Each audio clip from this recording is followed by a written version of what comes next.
This is going to be my first video update coming to you from Larnaca, Cyprus.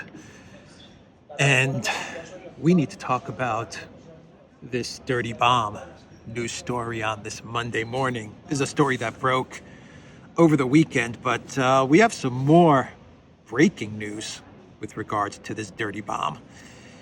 And should I give you the breaking news and then explain what's going on? Though I'm sure everyone knows what's going on here with this dirty bomb. Or should I give you an explanation and then give you the breaking news? Let's give you the breaking news. Now, I can't confirm this. This is coming from the Russian side, Russian sources, so take it at that. According to the Russian Ministry of Defense, they have information about the contacts of Zelensky's office with representatives of Britain on the issue of obtaining technology to create nuclear weapons. That is breaking at this very moment here in Cyprus, midday. Now, a couple of days ago, British Defense Minister Ben Wallace made a mad dash off to D.C., to the U.S., to meet with his counterpart, Pentagon Chief Lloyd Austin. And everyone was kind of scratching their heads, saying, "Why is Ben Wallace bolting from London to make this mysterious trip to the U.S.?" Perhaps there's a connection. Perhaps there's a connection there. So here's the backstory. Very, very quickly, for those who don't know the backstory. Over the weekend, there were two phone calls between the Russian defense minister and Lloyd Austin, the Pentagon head, the Department of Defense secretary. And the first phone call was initiated by the United States. I talked about this in my video update from yesterday. And we don't have much information as to what they discussed. All we know is that they talked about, surprise, surprise, the conflict in Ukraine. On the same day, after that first phone call, which was initiated by the United States, Shoigu, the Russian Minister of Defense, he calls Lloyd Austin again. This time, he's telling Lloyd Austin that Russia has information which claim that the Zelensky regime, Ukraine, is creating or is in the final stages of creating a dirty bomb. And they're going to use that dirty bomb in order to create some sort of provocation, false flag, pin it on Russia, and bait the collective West and NATO into getting involved in the conflict in Ukraine. Now, after Shoigu called Lloyd Austin, he then proceeded to call the French Minister of Defense, and he called the UK Minister of Defense, Ben Wallace, who we just talked about, and then he called the Turkish Minister of Defense. And he gave them all the same information. Ukraine has created, is about to create, is in the final stages of creating a dirty bomb which will be used to create a false flag, which would then bring in NATO and the collective West. And then we have this breaking news coming from the Ministry of Defense saying that they have information. I would be very, very curious. I'm sure the entire world would be very, very curious to get a glimpse of this information, which claim that Zelensky's office is working with representatives of Britain on obtaining nuclear technology, nuclear weapons. Technology to create nuclear weapons is the exact quote that I've got here. With representatives of Britain. So what is going on? Here's what I think is going on. And I just did a video with Alexander, which will be up on the Duran. Probably in a couple of hours, I'll have that video up as well. And the fact that Shoigu called Austin, Wallace, the French Ministry of Defense, the Turkish Ministry of Defense, all in one go. This flurry of phone calls. I think it means that it leads me to believe that Russia does indeed have this intel. They are indeed worried. Now, whether this is true or not, by the way, Zelensky has denied this. He's come out, flat out denied that the Ukraine government is preparing some sort of provocation with a dirty bomb. Now, maybe Zelensky may not know what's going on. Maybe these are other forces in Ukraine. I don't know, but Zelensky's denied this. But the fact that Russia is so worried about this, is so concerned that they would call 3 countries, the Minister of Defense for 3 countries, which have been escalating this conflict, if not even directly involved via proxy in this conflict. I don't know, does that make sense? Directly involved via proxy? Anyway, 3 countries that are escalating this conflict with Russia. The fact that Shoigu would call them is leading me to believe that Russia believes that they have no idea or very little idea as to this dirty bomb in Ukraine. And even though I believe Austin and Wallace, the US and the UK, they have said that Ukraine would not be creating a dirty bomb. I think they've given out statements, something along those lines. I'm going to say that France, the UK, the US, definitely Turkey, they don't want Ukraine to use a dirty bomb. They're not aware of Ukraine creating a dirty bomb, and I don't think they want Ukraine to use a dirty bomb in some sort of false flag provocation against Russia. I would imagine that if there's going to be a false flag that's coming out, they're going to be the ones that orchestrate the false flag. And the fact that the Russian defense minister has called them to let them know what's going on, I don't know. I'm thinking that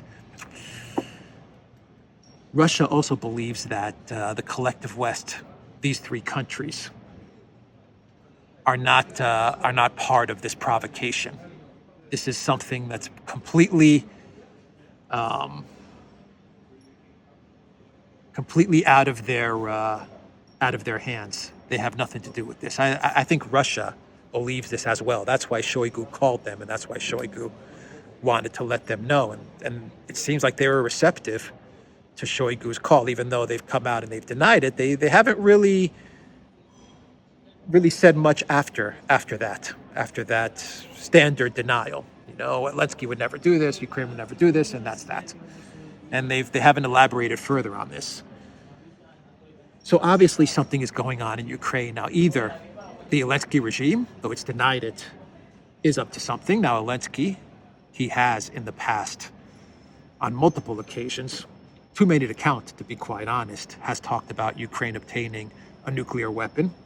He said it many, many times, going all the way back to the Munich Security Conference in the middle of February, a couple of weeks before the February 24th SMO. He talked about Ukraine obtaining nuclear weapons. Throughout the conflict, he's talked about Ukraine obtaining nuclear weapons.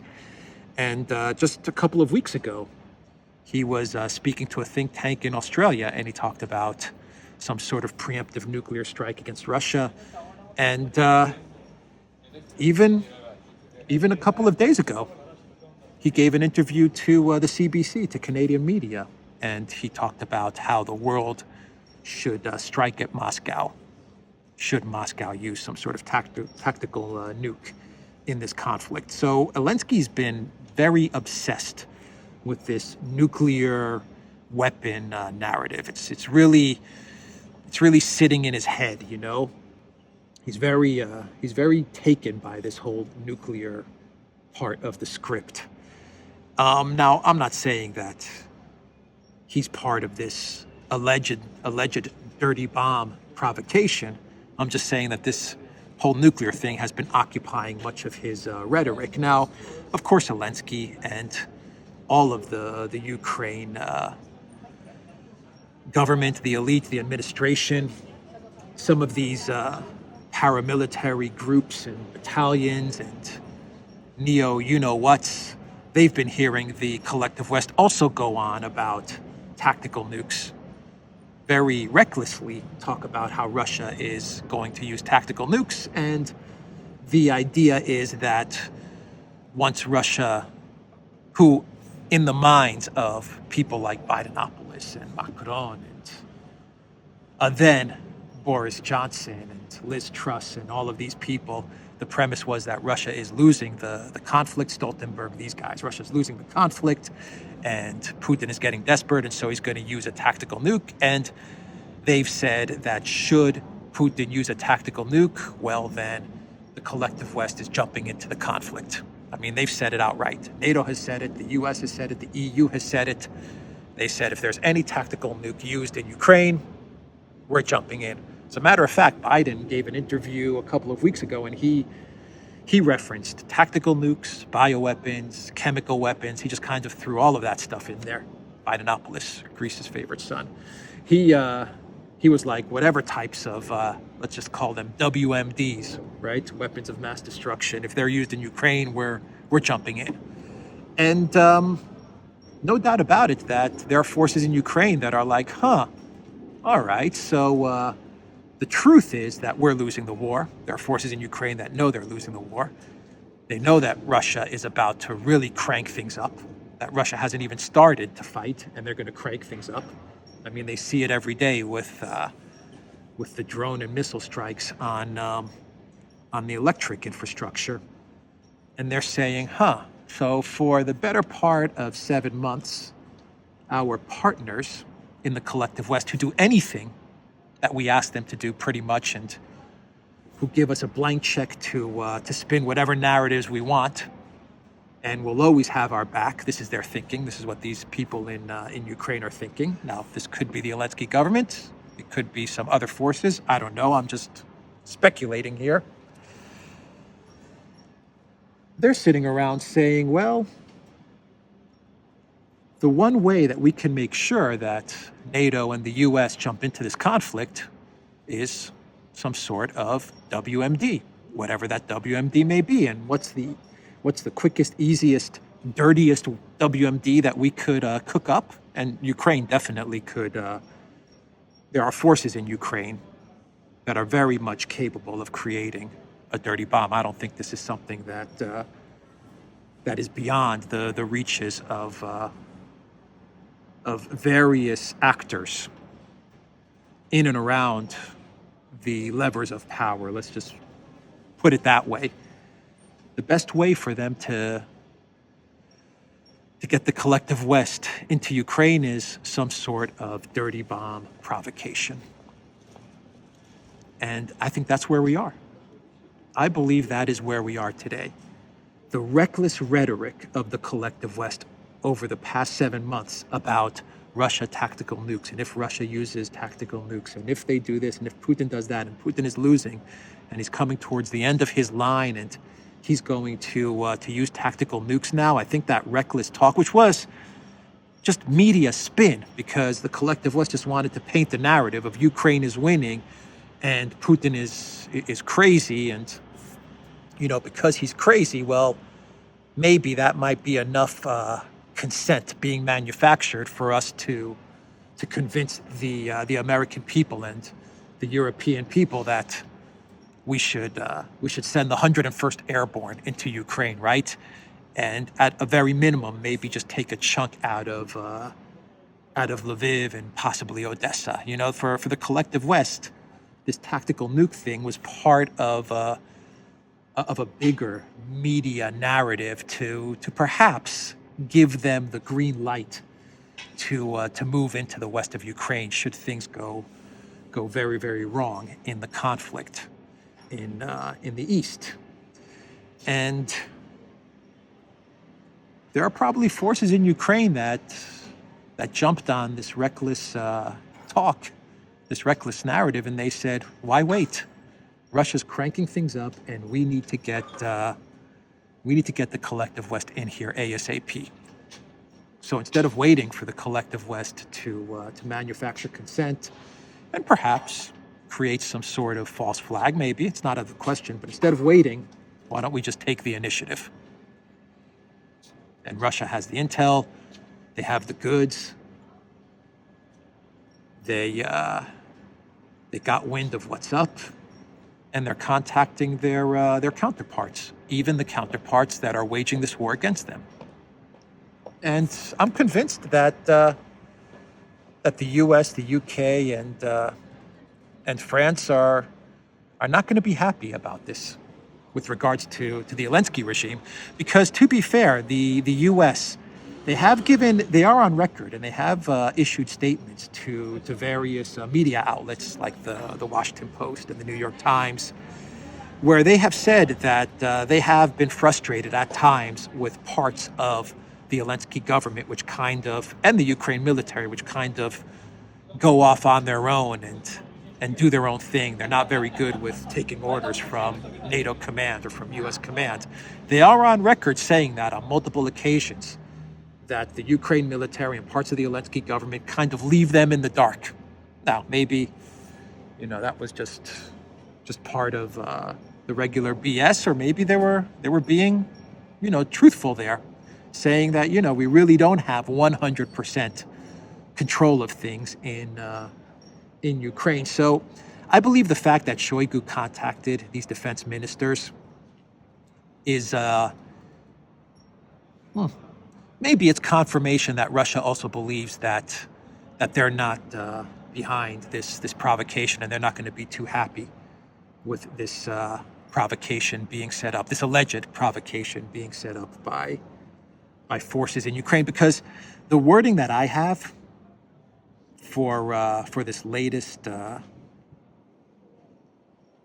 breaking news that came out about some sort of Ukraine-British connection is that there are contacts of Zelensky's office who have contact with representatives of Britain. So there could be forces in the UK and in the US. Actually, I'm 100% positive that there are forces in the UK and in the US, neocons, who could very well be whispering these dirty bomb provocations into the ears of various other forces in Ukraine. That's possible. That wouldn't surprise me at all. Now, whether Lloyd Austin or Ben Wallace, whether they know about this, who knows? I don't know. I would say they probably don't, to be fair. I mean, I'm trying to be fair here. I would say they probably don't. But I wouldn't be surprised if there are neocon forces in D.C. and in London that are trying to get certain parts of the Zelensky government to go ahead and create this dirty bomb, false flag, and telling them, don't worry about it, create the false flag. And, us neocons, we have our methods and our ways to spin this and blame Russia. Don't worry about it if Bidenopoulos and whoever's prime minister of the UK at this moment in time, or anybody else, Macron, don't worry about them. We'll take care of them. Just do your thing and we'll handle the rest. I wouldn't be surprised if there's some neocons, doing that. So that's the latest with regards to this dirty bomb story. Russia is ahead of this. They've gotten way out in front of this. And I would say that right now, given all the talk and all the media attention about this dirty bomb, I would say that something like this is not going to happen. That would be my guess, though. Who knows? I would just take a guess that, the fact that Russia has been so vocal about this, about the conversations that Shoigu had and about these provocations, I would now say that if this provocation was real, that it's now kind of been scrapped, because everyone knows now. Everyone knows.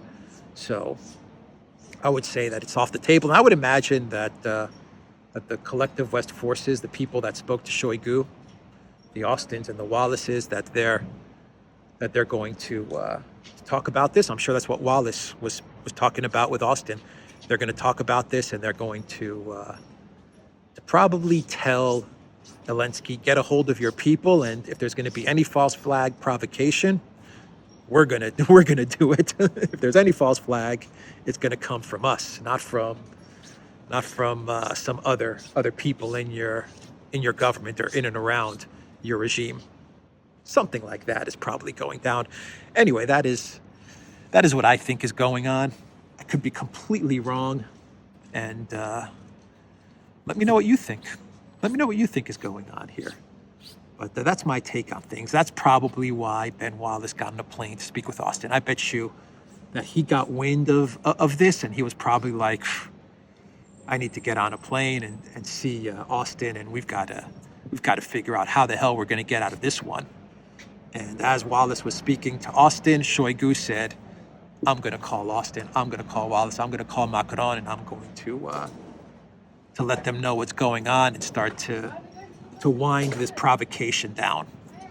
Let them know what's happening here. Anyway, that is the Dirty Bomb story. That is the breaking news. I'm sure we're going to get a lot more news with regards to this as the day continues.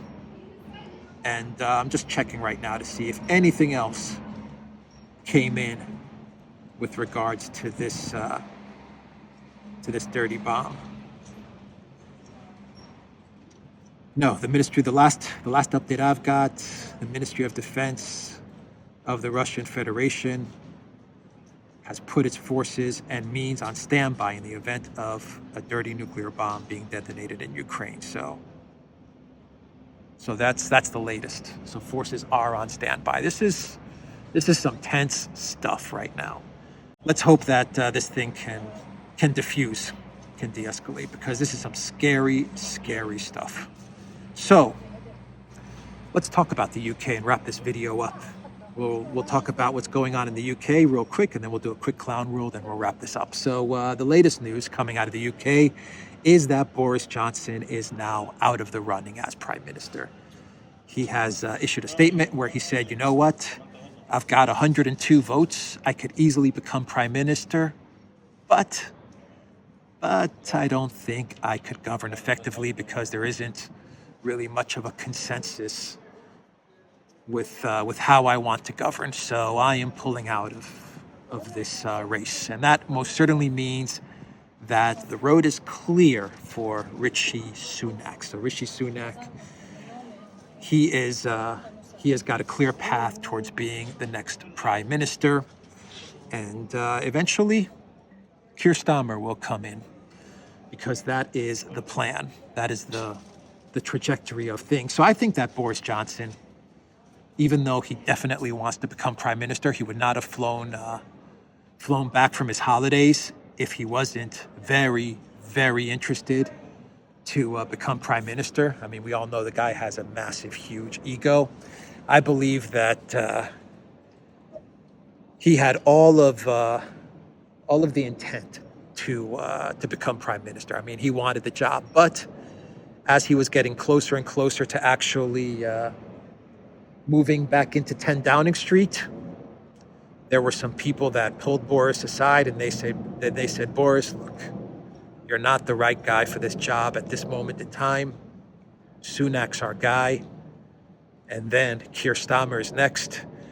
And if you do decide to become Prime Minister, we are going to make life very, very difficult for you, and you won't last long.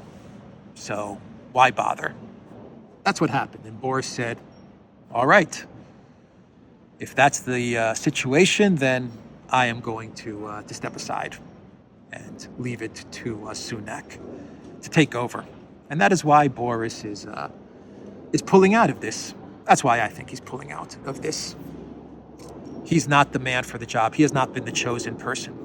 And various forces have told him as much. We don't want you, Boris. We want Sunak.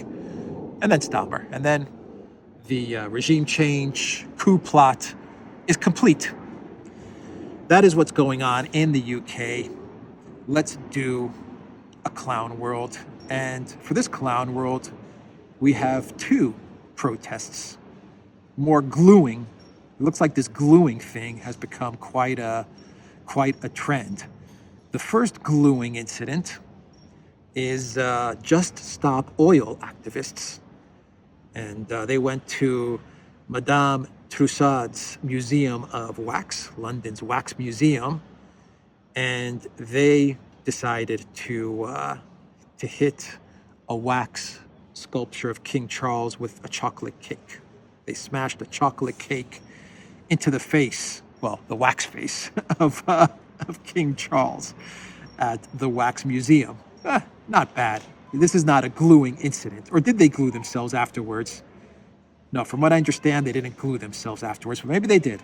I'm seeing just a cake in the face. The next incident, well, that was a gluing incident, and that involves another artwork, another masterpiece, Monet's Haystacks. And this incident took place, where did this take place? I believe in Germany, if I'm not mistaken, where German protesters smeared mashed potatoes on Claude Monet's haystacks before gluing their hands to a wall. Two activists from a group calling itself Letzte Generation or Last Generation entered the museum Barberini in Potsdam, and slung handfuls of mashed potatoes over the painting, which is displayed behind protective glass. So the painting is protected. Nothing's going to happen to the painting, but they then glued themselves, and they said, people are starving, people are freezing, people are dying. One of the activists shouted, if it takes pelting a painting with mashed potatoes or tomato soup to remind society that the fossil course is killing us all, then we give you mashed potato on a painting. There you have it. That is the trend now, is gluing yourself to stuff in protest. That's what all the cool kids are doing. All the cool protesting kids are doing nowadays. Trying to destroy art, though the art is not really destroyed, because whether it's Van Gogh or whether it's this Monet painting, it's all behind protective glass. But the gluing thing, that one's kind of got me interested as to why do you want to glue yourself to stuff? I mean, I don't know. I don't get that one. But I wonder if the officials in Germany, if the museum workers in Germany are at least going to give these protesters a way to use the bathroom, to relieve themselves. I wonder if they're going to give them a method to relieve themselves and perhaps provide them with some food and water, or if they're just going to try to unstick their glue and escort them out of the museum. I don't know. I don't know what they're planning to do. But anyway, that is the clown world, everybody, coming to you from Larnaca, Cyprus. I am going to sign off for the moment. theduran.locals.com. Check out Alexander's channel. Check out the Duran's channel. Look for us on Rockfin. Link down below as a pinned comment. Also look for us on Telegram, ODYSEE, BitChute, and Rumble. Did I say Duran Shop? 10% off? Duran Shop, 10% off. Use the code GOODDAY. Take care.